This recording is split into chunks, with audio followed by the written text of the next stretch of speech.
So India's making a massive bet on nuclear power. We're talking about a move that could completely reshape its energy future and honestly, maybe even the world's. But the big question is it a brilliant strategic play or a really reckless gamble? Let's break it down. And to really get your head around the scale of this, just look at these numbers. This chart shows the absolutely colossal gap India is trying to leap across.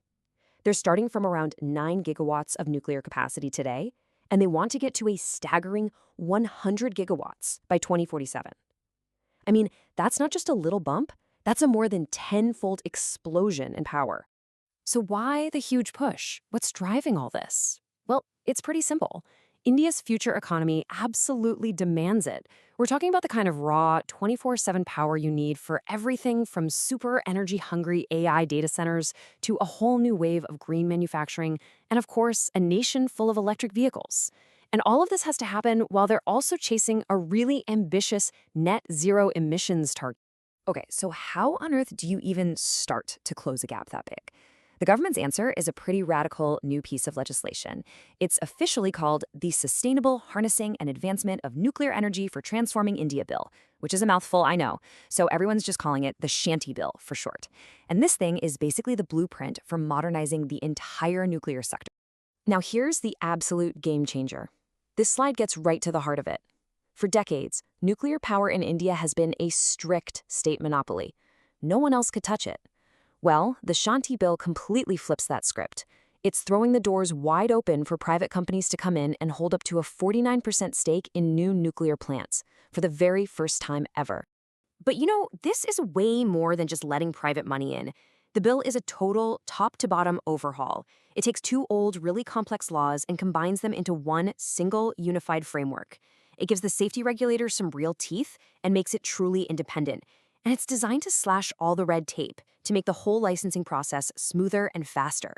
The whole point is to make India a place where people actually want to come and build nuclear plants. And all of these new rules, this new legal framework, it's all pointing in one direction. It's all designed to pave the way for a very specific bet on technology. See, this whole plan isn't about building more of the same old giant reactors. The strategy really hinges on a whole new generation of tech, small modular reactors, or as you'll hear them called, SMRs. So what exactly is an SMR? Well, think smaller, faster, and way more flexible. These are not the sprawling, custom-built power plants that you might be picturing. These are compact reactors designed to be mass-produced in a factory, shipped on the back of a truck, and then assembled on site. It's a huge shift from thinking of a power plant as a construction project to thinking of it as a manufactured product. And this isn't just some idea on a whiteboard, okay? There is serious government money behind this. A 20,000 crore rupee nuclear energy mission has been launched with one single focus: to develop these SMRs right there in India and to get the first 5 of them up and running by 2033. That's a huge commitment. And right here, this is where you really see that Make in India strategy in action. The whole plan is to develop a homegrown line of reactors called the Bharat series. You can see there are different models, each one tailored for a specific job. You've got a larger one for grid-scale power, a smaller unit that's perfect for powering a single factory or an industrial park, and even a super specialized high-temperature reactor that's designed to produce green hydrogen. So you open up the market, you've got this new tech ready to go. The big question, the billion-dollar question, is who's going to jump in? Who are the new players set to get into this nuclear game? Well, first up, you've got the old guard, right? The established engineering giants that have been part of India's nuclear world for years. Companies like Larsen & Toubro, which already builds critical reactor parts, MTR Technologies for all the precision components, and of course BHEL, which is a powerhouse in turbines. They are perfectly positioned to be the go-to suppliers for this whole new SMR fleet.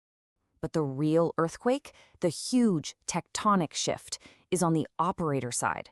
We're hearing that some of India's largest and most powerful industrial conglomerates, we're talking giants like Reliance, Tata Power, and Adani Power, have all signaled that they are ready to step in, to invest, and potentially to own and operate these new nuclear power plants.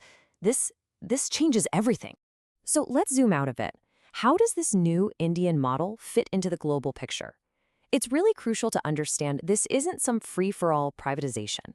It's a very carefully calibrated approach, a uniquely Indian solution. They're not just copying someone else's playbook here. Yeah, and this table lays it out pretty clearly. You can see the different paths countries have taken.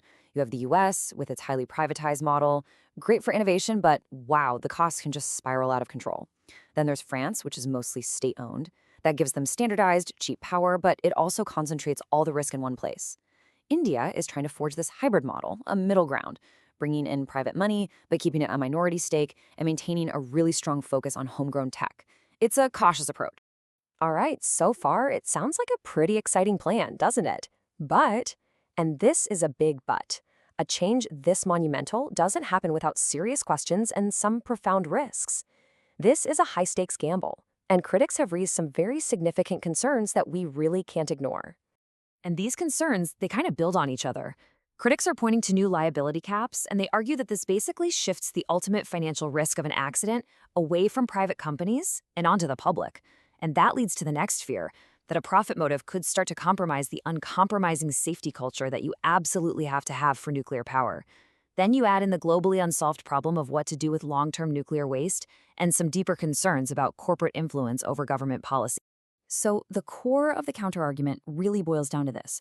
Why take on all these risks in the first place? Opponents argue that renewables, like solar and wind, especially when you pair them with rapidly improving battery storage, offer a path to clean energy that's potentially faster, safer, and maybe even cheaper in the long run.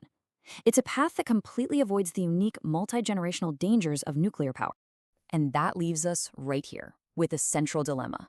Is this new nuclear push a necessary, bold leap for India to power its 21st century dreams?